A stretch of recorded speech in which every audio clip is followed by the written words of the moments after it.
paz do Senhor, meus queridos, bem-vindos ao estudo de mais uma lição da Escola Bíblica Dominical. Hoje estudaremos a lição número 11, com o seguinte tema: a salvação não é obra humana.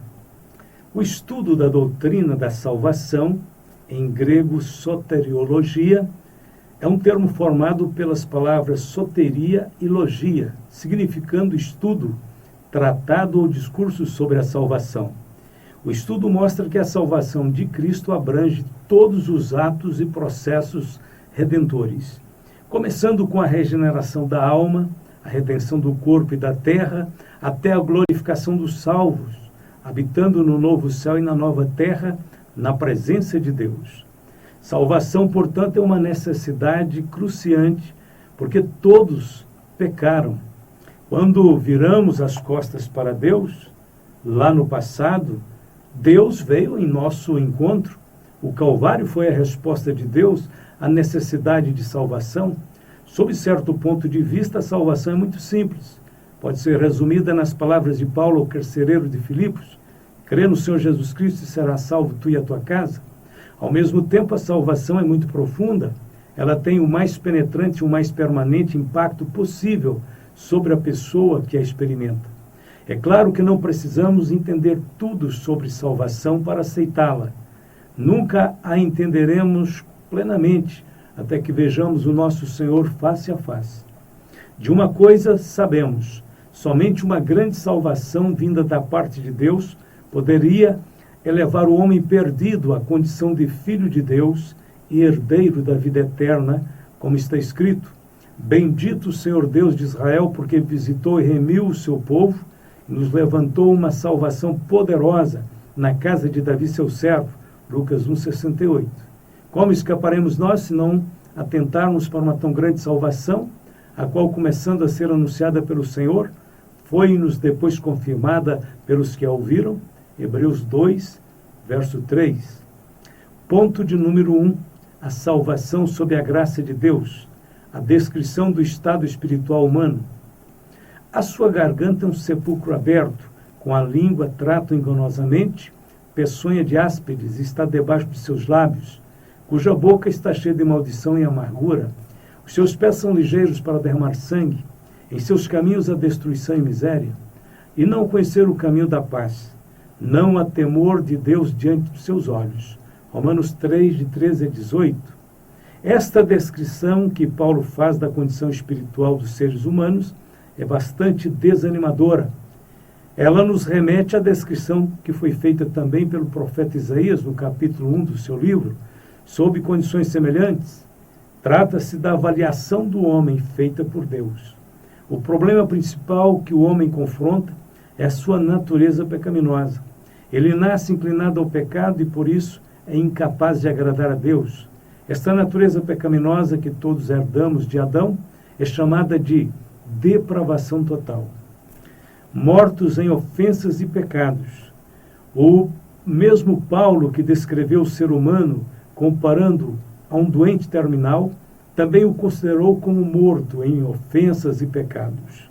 Esse estado de morte espiritual imposto pelo pecado incapacitou o homem de colaborar com a sua salvação. Todavia, não o impediu de dar uma resposta afirmativa ao trabalho de Deus a seu favor. A Bíblia diz: mas Deus, que é riquíssimo em misericórdia, pelo seu muito amor com que nos amou, estando nós ainda mortos em nossas ofensas, nos vivificou juntamente com Cristo. Pela graça sois salvos. E nos ressuscitou juntamente com Ele e nos fez assentar nos lugares celestiais em Cristo Jesus, para mostrar nos séculos vindouros as abundantes riquezas da sua graça pela sua benignidade para conosco em Cristo Jesus. Aos Efésios 2, de 4 a 7.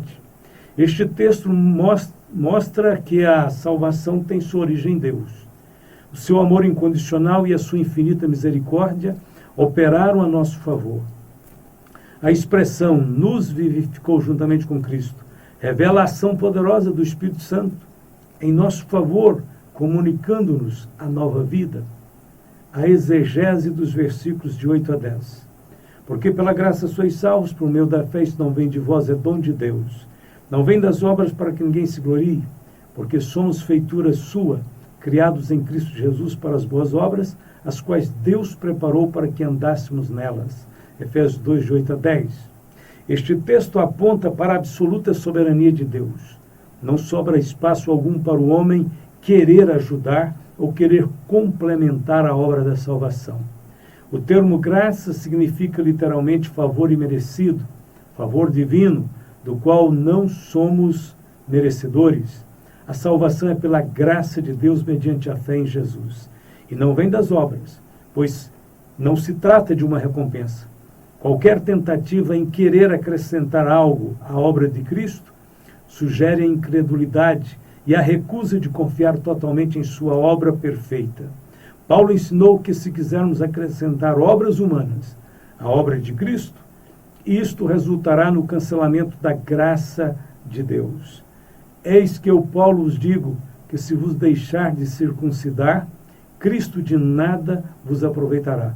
E de novo protesto a todo homem que se deixa circuncidar, que está obrigado a guardar toda a lei. Separados estáis de Cristo, vós os que justificais pela lei, da graça tendes caído. Gálatas 5, de 2 a 4. Segundo os estudiosos das línguas originais, a expressão isto é dom de Deus se refere à graça e não à fé. A graça é a parte de Deus e a fé é a nossa parte. Respeitamos esse ponto de vista e aceitamos que a fé está mesmo relacionada com a resposta humana. Todavia, acreditamos que a fé também é um dom de Deus. Ela não brota apenas porque nós queremos. Ao contrário, a fé salvadora só vem à tona quando a palavra de Deus é pregada. E nesse sentido temos vários exemplos bíblicos que confirmam que a fé é um dom de Deus. Primeiro, a Bíblia diz que Jesus é o autor e consumador da fé, Hebreus 12, 2. Então é Ele quem opera a fé do começo ao fim. Segundo, a fé para receber milagres é dada por Ele. Pedro disse, e pela fé no seu nome fez o seu nome fortalecer a este, que vedes e conheceis, e a fé que é por Ele deu a este na presença de todos vós esta perfeita saúde. Atos 3,16. Terceiro, a fé para o exercício do ministério também é repartida por Cristo, porque pela graça que me é dada, digo a cada um dentre vós que não saiba mais do que convém saber, mas que saiba com temperança, conforme a medida da fé que Deus repartiu a cada um. Romanos 12, 3. Quarto, a fé como revelação da verdade também foi dada por Ele. Amados, procurando eu escrever-vos com toda diligência acerca da comum salvação, tive por necessidade de escrever-vos e exortar-vos a batalhar pela fé que uma vez foi dada aos santos. Judas, verso 3. E por fim, a palavra da fé é a pregação da obra de Cristo na cruz e do túmulo vazio, ou seja, Cristo crucificado e Cristo ressuscitado. Mas que diz? A palavra está junto de ti, na tua boca, no teu coração. Esta é a palavra da fé que pregamos, a saber, se com a tua boca confessares ao Senhor Jesus e em teu coração creres que Deus o ressuscitou dos mortos, será salvo. Romanos 10, de 8 a 10. O homem não tem que fazer absolutamente nada pela sua salvação, mas ele tem que dizer, eu creio, e saber por que está dizendo isto. Ponto de número 2. Soteriologias inadequadas na antiguidade. Os reencarnacionistas. A doutrina da encarnação tem sua origem no hinduísmo, mas está presente no budismo, no jainismo e no sikhismo. É defendida pelos Hare Krishnas, kardecistas e muitos outros. Os adeptos da doutrina da reencarnação buscam a salvação por meio de um processo evolutivo, que, segundo eles, envolve vários retornos à vida natural por meio de nascimentos físicos. E esses grupos reencarnacionistas têm uma crença comum de que o sofrimento pode promover a expurgação da natureza pecaminosa, mas caem numa grave contradição, porque ao mesmo tempo em que exaltam o sofrimento, também ensinam que se deve praticar boas obras que aliviam o sofrimento. Assim, se ajudarmos aqueles que sofrem, seremos beneficiados, mas eles mesmos serão prejudicados em seu processo de purificação.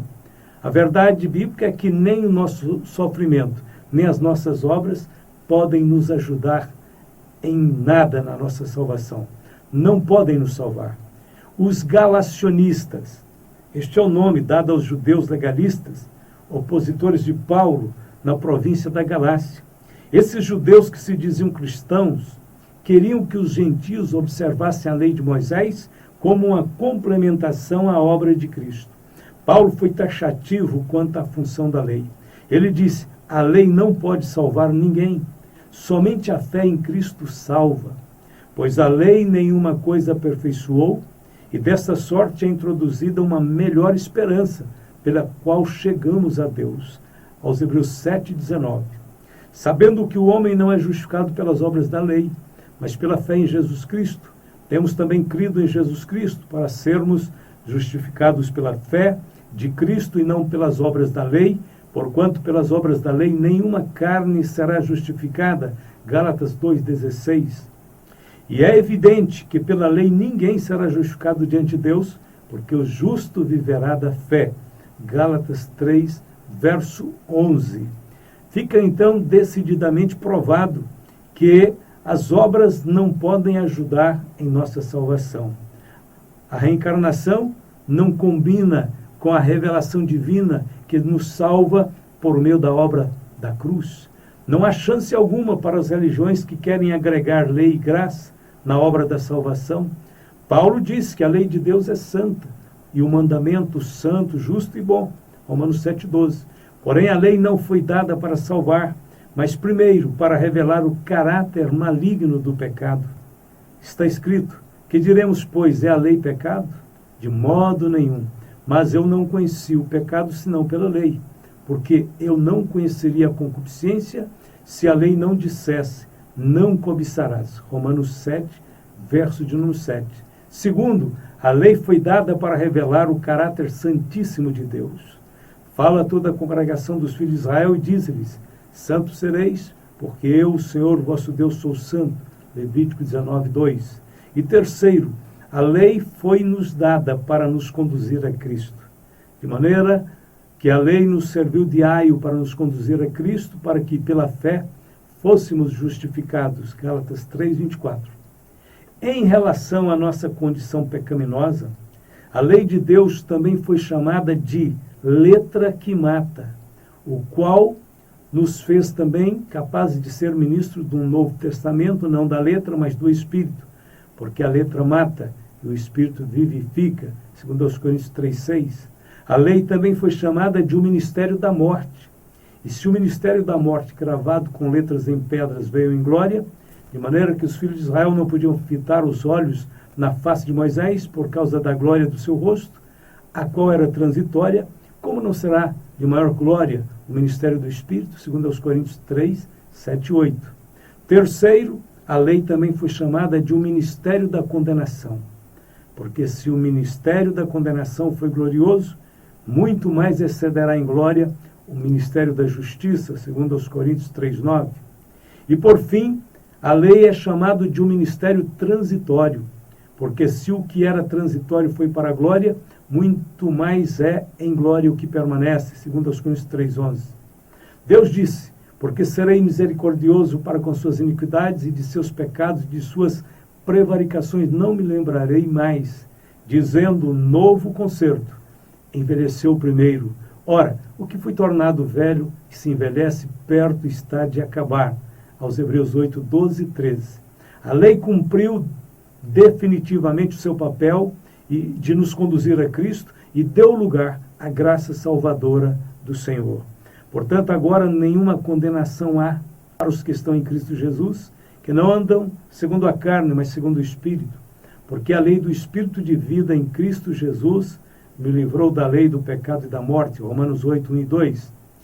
Temos que lembrar que a lei de Deus continua vigorando sobre aqueles que estão fora de Cristo. É nesse sentido que Jesus disse: porque em verdade vos digo que até que o céu e a terra passem, nem um jota ou um tio se omitirá da lei, sem que tudo seja cumprido. Mateus 5,18. Os gnósticos. O falso ensino gnóstico tem por base o distorcido conceito dualista, que vê o universo como sendo sustentado por duas forças opostas equivalentes, o reino das trevas e o reino da luz, que lutam pelo domínio da natureza e do próprio ser humano. Desse modo, o ser humano precisa se libertar da prisão do mundo e de seus poderes planetários, e essa libertação só é possível por meio de um conhecimento místico chamado gnosis, uma espécie de iluminação espiritual acessível apenas aos iniciados. Eles creem que o sistema gnóstico é um caminho de salvação e que as pessoas que estão de fora deste sistema não podem se salvar. Sabemos realmente da existência do mal proveniente de Satanás, mas não podemos admitir que Satanás tenha poder suficiente para contrabalancear o universo ou para medir força com Deus. Ao contrário, o reino das trevas é um reino de desordem, da confusão, sendo infimamente inferior ao reino de Deus. Satanás já foi vencido na cruz e no fim dos tempos será lançado no lago de fogo e enxofre. A Bíblia diz: quem comete o pecado é do diabo, porque o diabo peca desde o princípio. Para isto o Filho de Deus se manifestou, para desfazer as obras do diabo, 1 João 3,8. Para estabelecer a superioridade de Cristo sobre o diabo, o Senhor Jesus Cristo assumiu a forma humana para aniquilá-lo nesta dimensão, a fim de que a sua vitória fosse também a nossa vitória. E visto como os filhos participam da carne e do sangue, também ele participou das mesmas coisas, para que pela morte aniquilasse o que tinha o império da morte, isto é, o diabo, e livrasse todos que com medo da morte estavam por toda a vida sujeitos à servidão, aos Hebreus 2, 14 e 15. Para concluirmos esta parte, destacamos que a salvação por obras ou por meio do conhecimento humano é uma salvação falsa. Somente Cristo salva, somente o seu sangue pode apagar os pecados. A salvação gnóstica é para um grupo reduzido de pessoas. A salvação de Cristo é para o mundo inteiro. Ele é a propiciação pelos nossos pecados, e não somente pelos nossos, mas também pelos de todo o mundo. 1 João, capítulo 2, verso 2. Ponto de número 3, as soteriologias inadequadas de hoje. O islamismo. O islamismo não tem qualquer ponto de acordo com o cristianismo. Trata-se de um sistema religioso equivocado e cheio de contradições. É uma seita falsa e perigosa. Vamos enumerar algumas dessas contradições. Primeiro, o Alcorão é um livro falso. Apesar do Alcorão ter copiado alguns trechos da Bíblia e mencionado alguns personagens bíblicos, não se trata de nenhuma revelação divina. Ao contrário, trata-se da velha e antiquada estratégia de Satanás de misturar um pouco de verdade com mentira a fim de enganar. O Alcorão está cheio de contradições. Por exemplo, o Alcorão confunde Maria, a mãe de Jesus, com Miriam, irmã de Moisés. Embora os nomes sejam correspondentes, as pessoas são totalmente diferentes. Na Sura 19:28 do Alcorão, Maria é chamada de irmã de Arão. A aparição de um Amã, nome familiar no livro de Esther, na corte do faraó, na época de Moisés, isso está em Sura 28:6. Isso é estranho. A participação de um samaritano no episódio do bezerro de ouro, de Êxodo 32, está na Sura 20, versos 85, 87 e 95. E uma referência a Saul escolhendo seus guerreiros com base no fato de eles beberem água, levando a mão à boca, ou ajoelhando-se para lambê-la.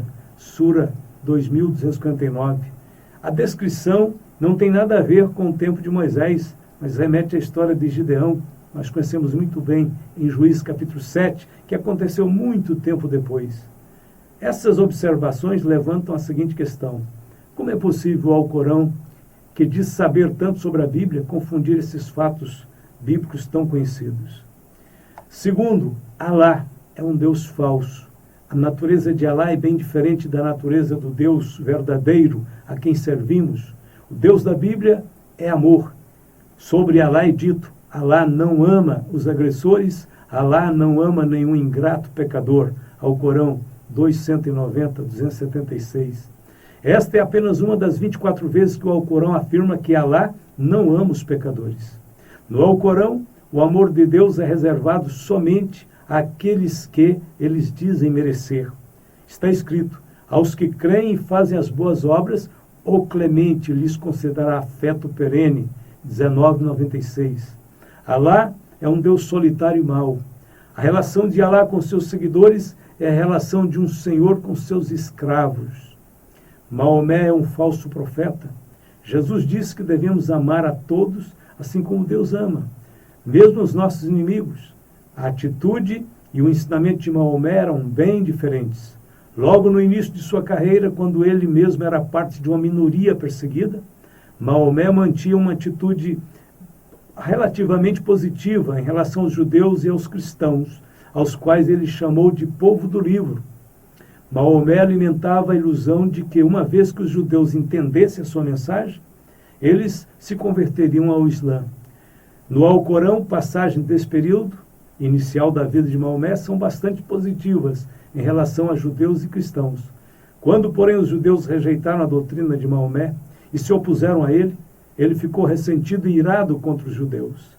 À medida em que Maomé foi adquirindo poder político e militar, se transformou em um líder implacável. Começou a ordenar que os judeus em Medina, onde se situava a sua base de operações, fossem mortos ou desalojados. No ano 627, após ataque mal sucedido em Medina por parte do exército árabe de Meca, Maomé prendeu centenas de famílias judias em Medina. 700 judeus foram mortos ao fio da espada e Maomé mandou que suas esposas e filhos fossem vendidos como escravos. O caráter do falso profeta sempre exalou ódio e vingança. A salvação do Islã é falsa. O islamismo não reconhece Jesus como filho de Deus, mas apenas como um profeta inferior a Maomé. Afirma que é blasfêmia dizer que Jesus é o filho de Deus e denuncia como infiel e blasfemo qualquer um que sustente que Deus tem um filho, destinando-o ao fogo do inferno por blasfêmia. O Alcorão afirma: são blasfemos aqueles que dizem Deus é o Messias, filho de Maria. Quem atribuir parceiros a Deus, ser-lhe-á vedada a entrada no paraíso e sua morada será o fogo infernal. Os iníquos jamais terão socorredores. Sura 5:72. Ao invés de crer na redenção dos pecados pela obra expiatória de Cristo, preferem acreditar nos 5 pilares do islamismo. O primeiro pilar é o testemunho, onde todos os adeptos declaram que não há outro Deus senão Alá e não há outro profeta senão Maomé. Segundo, creem na oração. Todo muçulmano tem o dever de orar 5 vezes ao dia, recitando o texto do Alcorão e tocando a testa ao chão como demonstração de submissão e humildade. Creem em esmolas, aquilo que purifica para eles. Em alguns países muçulmanos, as esmolas funcionam como impostos obrigatórios. Creem na salvação pelo jejum, praticado durante todo o mês do Ramadã, desde o nascer do sol até o pôr do sol. Creem na peregrinação a Meca. Todos que têm condições devem realizar uma peregrinação a Meca pelo menos uma vez na vida. Em resumo, a salvação do islamismo é por obras, não pela fé, e jamais eles admitem Jesus Cristo como Filho de Deus e Salvador.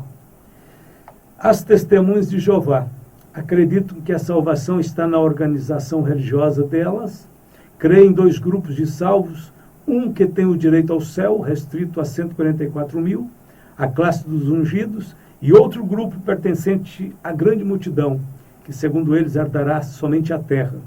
Ensinam que a classe da grande multidão não são filhos de Deus, não pertencem a Cristo e não têm o Espírito Santo. Porém, a Bíblia afirma que não existe cristão sem o Espírito Santo. Romanos 8:9. E que todos quanto receberam o Senhor Jesus Cristo foram feitos filhos de Deus, aos que creem no seu nome. João 12. As testemunhas cometem grandes pecados contra Cristo. Por exemplo, nunca o chamam de verdadeiro Deus. Nunca reconhecem a sua igualdade com o Pai. Nunca o adoram e nunca honram a obra de Cristo na cruz. O mormonismo. Dentre os principais erros do mormonismo, destacamos os seguintes: os mormons não creem na autossuficiência de Cristo para salvar. Acreditam em Cristo e mais alguma coisa. Porém, a Bíblia afirma que Cristo é o único, perfeito e suficiente Salvador. Em nenhum outro há salvação, porque também debaixo do céu nenhum outro nome há dado entre os homens pelo qual devamos ser salvos. Atos 4,12. Portanto, pode também salvar perfeitamente os que por ele se chegam a Deus, vivendo sempre para interceder por eles. Hebreus 7,25. Os mormons creem na salvação pelas obras. Porém, a Bíblia claramente afirma: não vem das obras, para que ninguém se glorie. Aos Efésios capítulo 2, verso 9. Vamos para a conclusão.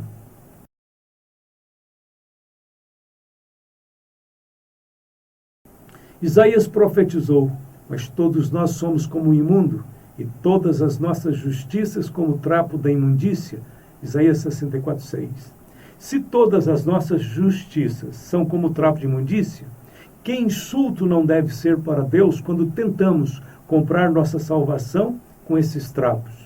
Somente Jesus poderia realizar a obra perfeita da salvação. Sua morte sangrenta na cruz era necessária para pagar totalmente a dívida do pecado. Se insistirmos em pendurar os nossos trapos de imundícia em sua cruz, para ajudá-lo a nos salvar, estaremos ferindo o Salvador profundamente. A natureza do pecado nos transformou em uma fonte amarga, incapaz de jorrar água doce. Os homens não são filhos de Deus por nascimento ou por natureza. Para que isso aconteça, é necessário que ocorra um novo nascimento. O próprio Deus nos pede que recebamos o seu Filho, a fim de que o milagre da transformação aconteça. Precisamos muito mais do que de boa vontade. Precisamos de poder para nos tornarmos partes da família de Deus. Somente o poder de Deus pode nos fazer filhos de Deus. A obra da salvação decididamente se acha fora dos domínios dos humanos. A Bíblia diz: os quais não nasceram do sangue, nem da vontade da carne, nem da vontade do varão, mas de Deus. João capítulo 1, verso 13. O milagre do novo nascimento acontece quando clamamos a Ele, que Ele nos perdoe e nos salve. Ele espera que queiramos nascer de novo na família de Deus. Em todo esse processo que nos leva à salvação, Deus também nos ajuda a querer. Ou seja, Ele não apenas nos dá água viva, mas também nos dá sede para querer tomar dessa água. Porque Deus é o que opera em vós tanto querer como efetuar segundo a sua boa vontade. Filipenses 2,13. Dessa forma, nascemos de novo na família de Deus pelo milagre do novo nascimento. Em resposta ao nosso clamor, Ele imediatamente entra em nosso coração, lava os nossos pecados, nos dá o dom gratuito da vida eterna. A salvação eterna foi edificada sobre 4 pilares. Primeiro, o pilar da realidade do pecado. É necessário reconhecer a realidade do pecado. Segundo, a providência de Deus. O plano da salvação foi elaborado por Deus antes da fundação do mundo. Terceiro pilar, a obra de Cristo. A encarnação, o Calvário e a ressurreição de Cristo foram necessárias para a consumação do plano eterno de Deus. Por meio desta obra, Deus pôde remover legalmente o pecado, sem violar a sua perfeita justiça e santidade. E quarto pilar, a resposta do homem. O homem precisa receber Jesus e é necessário que ele diga: eu creio. Se com tua boca confessares ao Senhor Jesus e em teu coração creres que Deus o ressuscitou dos mortos, será salvo. Romanos 10, verso 9. No final de tudo, quando estivermos na eternidade, a multidão dos salvos proclamará que a salvação pertence a Deus. E clamavam com grande voz, dizendo: salvação ao nosso Deus, que está sentado no trono, e ao Cordeiro. Apocalipse 7, 10. Que Deus nos abençoe, que Deus nos guie no seu perfeito e santos caminhos, que Ele nos faça sempre compreender a profundidade da obra salvadora de Cristo e que nós possamos ser atalaias, proclamadores desta salvação perfeita, única e verdadeira. Que todos os sistemas falsos de doutrinas religiosas possam ser desnudados, que possam ser claramente demonstrados como falsos, para que a verdade de Deus prevaleça. Que Deus abençoe todos os meus irmãos nossos professores, pastores, todos aqueles que estão empenhados na obra do Senhor. Vamos concluir orando e falando com o nosso Deus sobre este grande ministério do ensino que Ele nos deu, que está transformando o mundo. No grande slogan nosso, vamos encher o mundo com a palavra de Deus, está cravado o ministério do ensino. Você faz parte desse projeto e desse slogan. Vamos mesmo encher o mundo com a palavra de Deus? Vamos falar com o Senhor em oração. Querido Pai Celestial, obrigado, Senhor, pela palavra viva do Senhor que está fluindo para nossos corações, para nossa mente e fazendo-nos compreender com profundidade a verdade de Deus. Pai Celestial, usa em Tuas mãos todos os professores, todos aqueles que ensinam e pregam a Tua palavra, que possamos ver a Tua palavra enchendo este mundo e transformando vidas. Pai, abençoe as igrejas, abençoe nossos irmãos, que todos estejam em franco crescimento espiritual, que a igreja do Senhor seja sempre forte, seja sempre, Senhor, uma coluna firme da verdade, seja cheia do Espírito Santo. Obrigado, fica conosco, oramos em nome de Jesus, te agradecendo hoje e sempre, e todos podem dizer comigo, amém e amém.